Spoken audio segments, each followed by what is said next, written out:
পরপর 2 বলে ব্যর্থ চেষ্টার পর তৃতীয় বলে একই ভুল। স্কুপ শিখতে গিয়ে বা খেলতে গিয়ে যেভাবে উইকেট বিলিয়ে দিয়ে আসলেন তা রীতিমতো হাসির খোরাক জোগালো।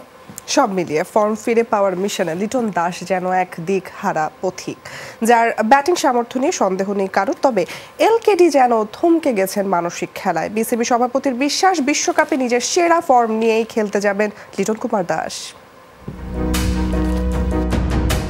তার ব্যাটিং দেখা চোখের আরাম, মনের শান্তি। 22 গজের ক্যানভাসে ব্যাট যেন শিল্পীর তুলি। সেই লিটন দাস হারিয়ে খুঁজছেন নিজেকে। ফর্ম হারিয়ে যেন দিক হারা এক পথিক। দুর্বল জিম্বাবুয়ের বিপক্ষেও টানা 3 ম্যাচে হাসেনি তার ব্যাট। সাগরিকায় এবার যেভাবে উইকেট দিয়ে আসলেন তা রীতিমতো হাসির খোরাক। মুজারাবানির পরপর 2 বলে স্কুপ করার ব্যর্থ চেষ্টা। ভুল থেকে শিক্ষা না নিয়ে তৃতীয় বলেও করলেন সেই একই ভুল। স্কুপ শেখার চেষ্টায় বিলিয়ে দিয়ে আসলেন উইকেট। অতি আত্মবিশ্বাস নাকি মানসিক জট? লিটন নিজেই বলেছিলেন ক্রিকেটটা নাকি হতাশার খেলা। তবে কি সেই হতাশায় পেয়ে বসল এলকেডিকে? সব ফরম্যাট মিলিয়ে 50 বিহীন টানা 12 ম্যাচ।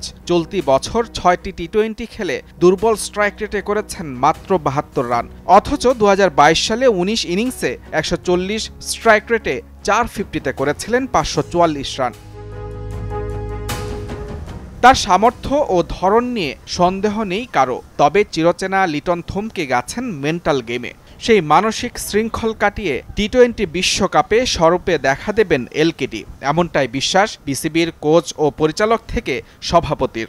লিটন দাস তাড়াতাড়ি ফর্মে ফিরে আসুক, এটাই চাই আমরা। শুধু লিটন দাস না, প্রত্যেকটা খেলোয়াড় যারা আছে তারা তাদের বেস্ট অফ ফর্মে থাকুক, খেলুক।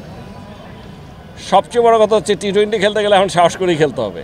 এখন আর ওই রান হলো কি হলো না, ফর্ম আছে কি নাই, এসব চিন্তা করে লাভ নাই। বাজে ফর্মের কারণে সবশেষ শ্রীলঙ্কা সিরিজের মাঝপথ থেকে বাদ পড়েছিলেন দল থেকে।